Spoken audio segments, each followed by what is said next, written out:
Seine-Maritime, c'est l'heure de la quotidienne, toujours enregistrée ici au stand du département qui a délocalisé, on va dire, la rédaction et donc la création de ce studio TV où on enregistre des émissions en direct à midi, à 18 h et puis là la quotidienne qui résume un peu cette journée où le soleil bien sûr est toujours là. On est quasiment à près de 30 degrés et la journée est consacrée ici au stand du département à la culture et nous avons la chance d'avoir sur ce plateau un référent, on va dire le référent culture de l'Armada puisqu'il est le parrain culturel de cette Armada. On va parler bien entendu culture avec Michel Bussy et aussi aborder ce projet de parrainage de l'Armada au travers de deux axes, le concours des nouvelles et puis les lauréats des troupes de théâtre. Mais tout de suite, un petit résumé de la journée en 76 secondes.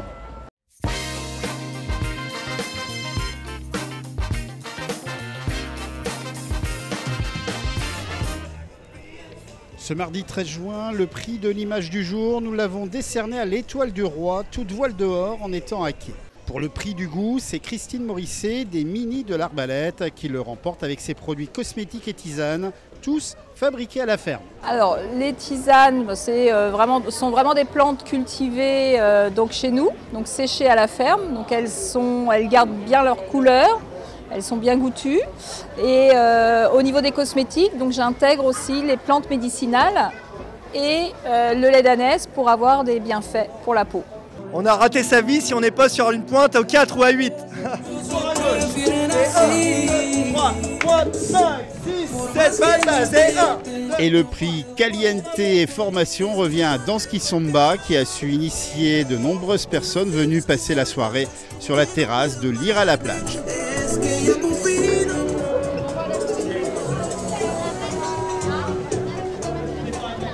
Et pour le prix de la performance, ce sont les 8 membres d'équipage de la Frème Normandie qui ont réalisé l'exploit de partir de Brest à vélo en même temps que la frégate et ils sont arrivés aujourd'hui vers 15 h. Très bonne expérience, nickel. On n'a pas eu trop de problèmes, donc tout s'est bien déroulé. Les villes ont été très accueillantes et voilà, donc superbe aventure. Le parrainage de la Frème Normandie aura lieu ce vendredi 16 juin au matin. Michel Bussy, géographe, mais aussi écrivain, maître de suspense, qui captive des millions de lecteurs à travers le monde, mais vous restez toujours attaché à la Seine-Maritime. C'est un bref résumé, non pas de votre carrière, mais un peu de ce que vous êtes actuellement. Oui, c'est vrai que moi j'habite en Seine-Maritime, j'habite à Rouen. Pas tout à fait au bord de la Seine, j'habite au bord du Romec à Darnétal, mais voilà, c'est un affluent de la Seine. Et puis voilà, je suis né au Manoir-sur-Seine, donc vraiment au bord de la Seine. J'ai grandi à Pont-de-l'Arche, donc à la confluence de l'Eure et de la Seine. Et puis voilà, puis ensuite j'étais enseignant à Rouen. Donc voilà, donc la Seine comment dire, je vis au bord de la Seine depuis toujours. Donc évidemment, c'est un décor tout à fait familier et évidemment inspirant aussi. Familier, inspirant, ça inspire vos romans.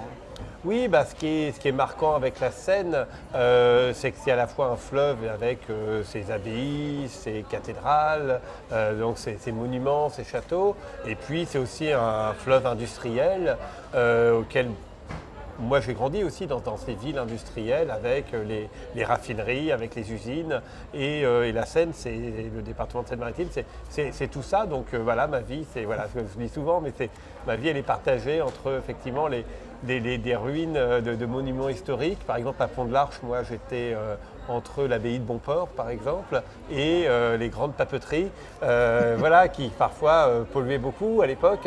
Donc voilà, donc c'est ce mélange-là qui pour moi fait la Seine et qui fait ma Normandie. Voilà, c'est un lieu de production et c'est un lieu patrimonial. En 2008, Mourir en Seine, ce roman, il racontait un meurtre lors de l'Armada. Aujourd'hui, vous revenez sur le lieu du crime comme le parrain culturel de cette Armada. Belle histoire. Oui, c'est vrai que quand j'ai écrit ce roman, Mourir sur Seine, donc c'était en 2008, donc il y a quand même très longtemps, j'imaginais pas qu'on parlerait encore de ce roman aujourd'hui ou que ce roman serait associé à un parrainage de l'Armada. Voilà, donc c'est joli parce que les romans souvent ont tendance à, finalement, à part quelques classiques, la plupart des romans ont tendance à s'oublier, à disparaître. Et finalement, le fait d'avoir arrimé ce roman à l'Armada fait que finalement, avec 1000 autres anecdotes et événements autour de l'Armada, mais voilà, il fait un petit peu partie aussi de l'histoire de l'Armada. Et là, les premiers pas que vous avez fait depuis le 8 juin, l'ouverture, on va dire, officielle au public de l'Armada, vous voyez un peu de changement ou il y a toujours cet esprit de rassemblement? Ce qui est très beau, c'est effectivement, bon, la foule est au rendez-vous. Ça faisait quelques armadas qu'on n'avait pas eu un temps aussi clément. Voilà, ça va faire peut-être 2 armadas qui étaient un petit peu maussades sur le temps. Donc là, on retrouve une armada sous le grand soleil. Donc ça, c'est évidemment, ça participe à la fête. Mais le fait que les éditions Lieux de la pluie n'ont pas empêché le monde de venir en masse. Enfin voilà, ça rajoute à la fête. Et puis, je pense que ce qu'on a essayé de faire avec Jean-Paul Rivière, le nouveau directeur, c'est de rajouter, de garder tout ce qui fonctionnait, évidemment les bateaux, les concerts, etc. Et de rajouter plus d'animations sur le quai, peut-être plus de choses. Hier, il y avait la chenille, hier, on a fait la remise des prix des nouvelles où il y avait 600 enfants de Seine-Maritime et plusieurs milliers d'enfants qui ont participé à ce concours de nouvelles en Seine-Maritime, des arts de la rue avec des troupes associatives qui jouent sur les quais de Rouen. Voilà, donc on a essayé de rajouter tout ça et on voit que ça marche. Et donc je pense que dans la prochaine Armada, je pense, j'espère qu'on pourra faire encore plus en gardant l'esprit qu'on ne fait pas venir des troupes payantes, ce n'est pas des activités payantes, c'est de rajouter des amateurs, des bénévoles, des enfants, des instits, des musiciens amateurs. Enfin voilà, c'est que ça soit une fête populaire et je pense que l'esprit que prend l'Armada, c'est d'être de plus en plus cette grande fête populaire. Alors bien sûr, il y a des événements privés. Pour que la fête reste gratuite, il faut qu'il y ait des événements privés, il y a des boutiques, il y a des effectivement, mais il faut qu'en parallèle de ça, on ait cet esprit de grande kermesse gratuite, familiale. Ça, je pense que c'est essentiel et c'est pour ça que les gens viennent. Alors justement, on revient un peu sur ces 2 volets qui composent ce projet culturel qui est bien mis au cœur de l'Armada. D'abord, ces nouvelles, dans ce cadre, il a été écrit, vous avez écrit les premières lignes de texte d'une nouvelle pour lancer le concours, c'est ça? Oui, c'est ça. Et en fait, on a eu beaucoup de réponses. On a eu plus de 300 ou 400 nouvelles, des adultes, beaucoup de classes, de primaires, des collèges. Et voilà, donc on a fait un jury, on a travaillé évidemment avec l'académie, le rectorat et voilà, et c'est vrai qu'hier c'était un très beau moment puisqu'on a eu tous les finalistes, donc il y avait plus de 600 enfants dans le Gare 23 et c'était un moment hyper émouvant pour les lauréats. Les lauréats qui ont eu de très beaux lots puisqu'il y a une classe de Saint-Pierre-les-Elbeuf et une classe de Bon Secours, donc de collège, qui ont descendu, enfin qui ont pu remonter la Seine sur le Dard, donc le jour de l'ouverture de l'Armada, avec des activités, les marins polonais ont fait la holla, enfin voilà, donc on fait évidemment un souvenir inoubliable pour ces enfants. Et puis, comment dire, le lauréat, par exemple l'adulte, va partir sur le bateau norvégien, mais ne va pas s'arrêter au Havre, lui il va aller jusqu'à Bergen. Donc voilà, donc c'est quand même de très jolis lots. C'est une très belle aventure et moi je suis sûr que dans 4 ans, on pense que vu le succès, on renouvellera l'événement et que ça va encore, parce que là c'est une première, ça va encore plus motiver les enfants à participer. Ce que j'aime aussi beaucoup, c'est que l'écrit laisse un souvenir. C'est-à-dire que là on voit les enfants, ils ont écrit, ils ont dessiné, donc ça laisse un souvenir qui n'est pas juste une photo, un selfie, c'est un truc qu'on a dessiné, qu'on a colorié, qu'on a écrit soi-même et voilà, et ça reste. Une petite réflexion sur les lauréats. Il y avait 4 catégories. Il y avait notamment la catégorie collège. C'était une bouteille à la mer présentée par la classe de 3e de Trintignant de Madame Davout du collège Émile Verhaeren à Bon Secours. Vous avez eu le temps de lire un peu Ah oui, bien sûr, on les a tous lus, on a eu un jury très Alors cette sérieux. bouteille à la mer, elle raconte quoi? Alors c'est une super histoire. Alors on peut la lire, on peut la retrouver d'ailleurs sur le site du Paris-Normandie. Paris-Normandie a publié toutes les nouvelles finalistes, donc c'est pas, je pense, très difficile d'aller les retrouver. Et c'est une très jolie nouvelle parce qu'en fait ça raconte l'histoire du footing de l'Armada. Donc c'est un angle très original et ça raconte l'histoire d'un Rouennais qui va essayer de s'entraîner pour courir cette histoire. Alors il y a des rebondissements, c'est une nouvelle très émouvante. Je ne vous dis pas la fin évidemment, mais voilà, c'est très original d'avoir quelqu'un un jeune qui rêve de participer au footing de l'Armada, qui est a priori très bon au sport. Voilà. Après, je ne vous dis pas tout ce qui va lui arriver, mais voilà, donc c'était très sympa. Et ce deuxième volet est consacré donc à des troupes amateurs. Il y avait 10 lauréats. Pour le coup, là, la sélection s'est faite comment en fait? En fait, on a lancé un concours, on avait dit qu'on en retiendrait 10, donc ce qu'on a fait pour qu'il y ait, voilà, on a soutenu modestement, hein, on a juste défrayé les frais de costumes ou de déplacement, etc. Et pour le reste, c'est vrai qu'on a essentiellement sélectionné des troupes rouennaises de la métropole ou régionales, mais presque toutes sont rouennaises, et souvent des grandes troupes amateurs. Enfin, quand je dis grandes, c'est des troupes qui sont connues maintenant depuis longtemps. Enfin, les gens connaissent bien Agogo Percussion, la Littorale d'été francophone, Théâtre d'en haut. Enfin, voilà, ce sont des troupes comme ça qui souvent sont des troupes amateurs. Et moi, je trouvais assez naturel d'associer ces troupes qui, depuis des années, produisent des spectacles qu'on voit dans les rues de Rouen, etc. Et de les associer finalement à cette grande fête. Voilà, donc il y a des chants, il y a des danses, il y a des contes, il y a du théâtre. Voilà, alors c'est nouveau, hein, évidemment, d'avoir ça. Et puis là encore, je suis sûr que dans 4 ans, on va continuer, on va améliorer. Là. Et c'est ce qui est beau dans l'Armada, c'est qu'on invente, on tâtonne, il y a des choses qu'on va garder, des choses qu'on va peut-être pas garder. Mais voilà, en tout cas, c'était toujours cette... Puis moi, je suis assez content parce que les gens ont vraiment répondu spontanément dans cet esprit de bénévolat et de partage. Je pense que beaucoup de gens qui font du théâtre, qui font du chant dans l'agglomération, qui font de la musique, se sont dit, ben voilà, c'est une superbe scène, c'est un superbe décor, les gens ont tous la banane, donc c'est super de participer à la fête. Voilà, c'est un moment où les gens ont envie finalement de se lâcher un petit peu et donc il faut qu'il y ait le plus d'événements possible. Alors des troupes qui se produisent jusqu'au 17 juin, tous les jours, au pied du pont Flaubert. Vous avez eu le temps d'aller voir une ou deux troupes? Oui, voilà, il y a par exemple, alors là, bon, il n'y a pas que les troupes, là c'est les Forts de Lyon qui s'installent, donc c'est un groupe de chants de marins. Alors pour le coup, eux, ils viennent d'un peu plus loin, mais voilà, après c'est le jeu, on n'est pas non plus enfermé sur que des Normands, et voilà, donc ce sont des vrais, ils sont déguisés en marins, c'est des vrais marins.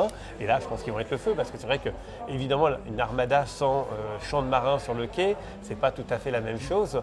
Donc voilà, donc ça participe à. Et puis l'autre coup, il y avait des danseurs roumains, par exemple. Enfin, c'est une troupe rouennaise, mais de danseurs roumains.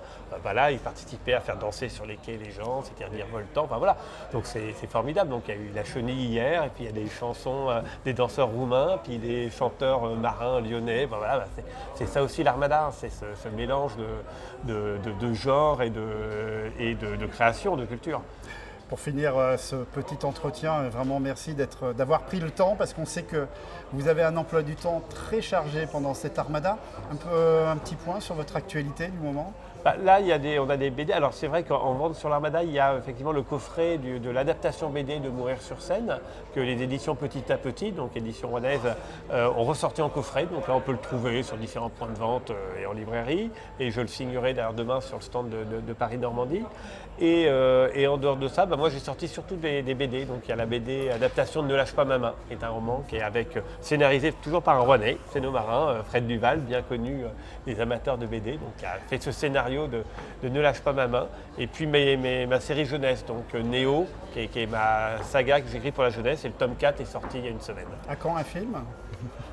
Alors moi j'ai écrit, enfin j'ai été adapté, j'ai écrit pour la télé aussi, cette série qui était L'île prisonnière, et on continue à travailler notamment à France Télévisions. C'est vrai qu'on avait imaginé avec Jean-Paul Rivière de tenter de faire tourner pendant cette armada l'adaptation de Mourir sur scène.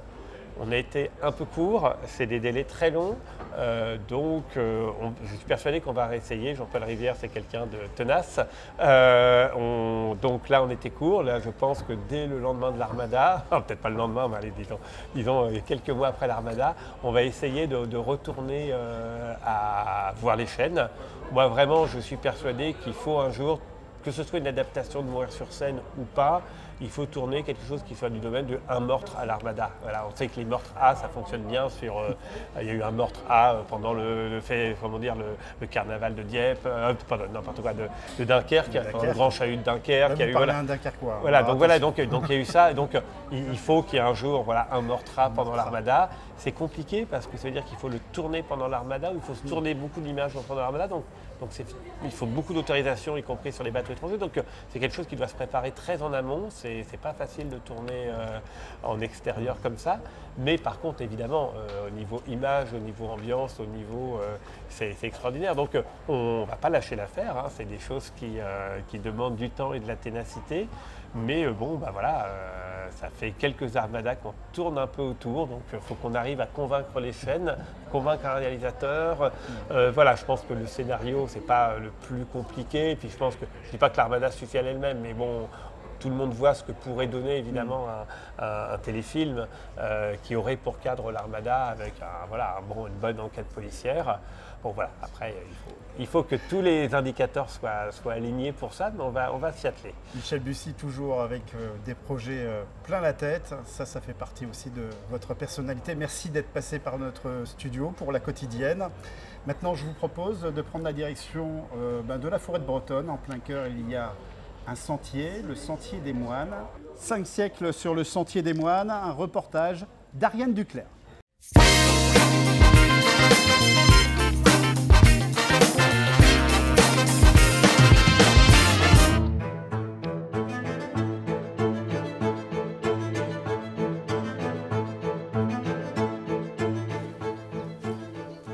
Donc nous sommes aujourd'hui dans la forêt de Bretonne, sur les hauteurs d'Heurteville, et nous voilà partis pour une petite randonnée historique.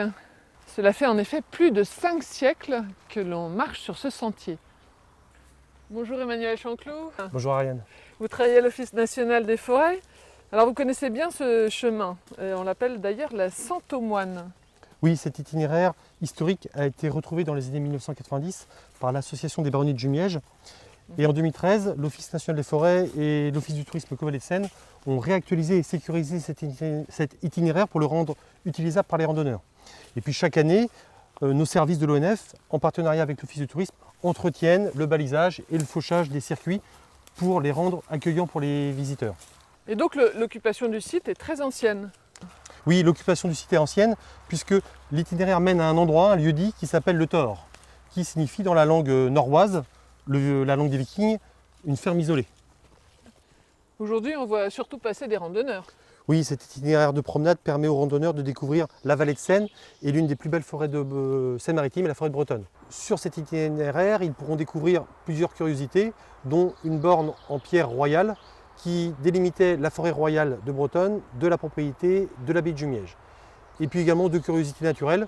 Le hêtre-voûte, c'est 2 troncs qui se fusionnent à peu près à 2,50 m de hauteur pour ne plus former qu'un seul arbre après. Et puis une autre grosse curiosité très importante, le chêne-cuve. Le chêne-cuve, cet arbre vénérable d'environ 380 ans, était à l'origine constitué de 5 bras. Mais en 1830, l'un des bras a été coupé par des braconniers qui voulaient se venger d'un garde forestier. Alors à l'intérieur de la cuve, de l'eau stagne, elle est très riche en tanins et elle est réputée guérir les dartres, qui sont des maladies de peau. Qui étaient ces moines qui ont donné leur nom à ce sentier?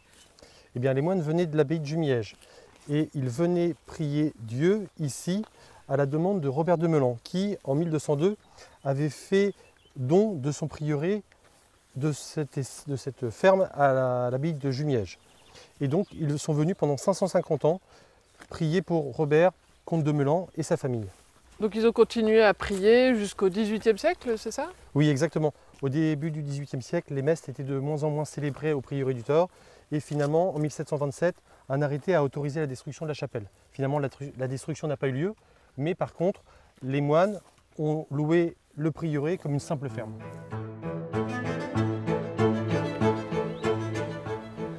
Et après cette sympathique randonnée, je crois qu'une surprise nous attend. Ah, c'est une des plus belles vues qu'on a sur la vallée de la Seine, avec en toile de fond l'abbaye de Jumièges.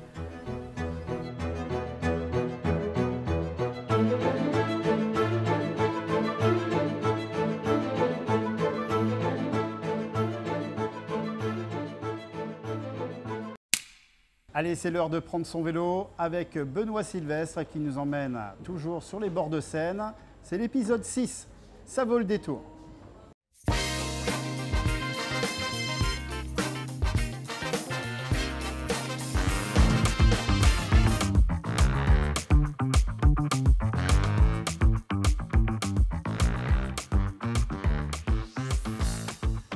Bonjour à toutes et à tous. Pour cette nouvelle étape sur l'itinéraire de la Seine à vélo en Seine-Maritime, j'ai choisi de m'arrêter à Jumièges. Pourquoi Jumièges? Eh bien d'abord parce que ça sera un spot idéal pour regarder les bateaux passer pendant la grande parade. Et puis ensuite, quand vous aurez terminé, je vous propose de faire 2 km dans ce sens-là et d'aller visiter la baie de Jumièges.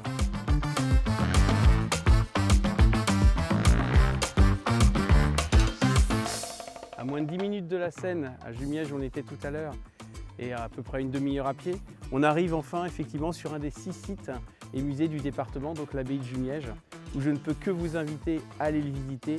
Et pour avoir toutes les informations, prenez la visite guidée, vous saurez tout en ressortant.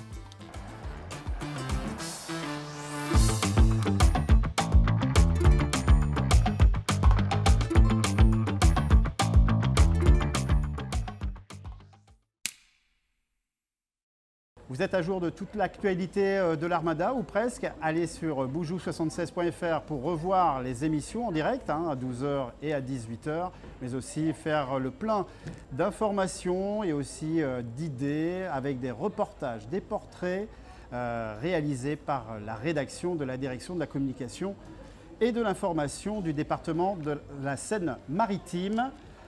Allez, bougez bien.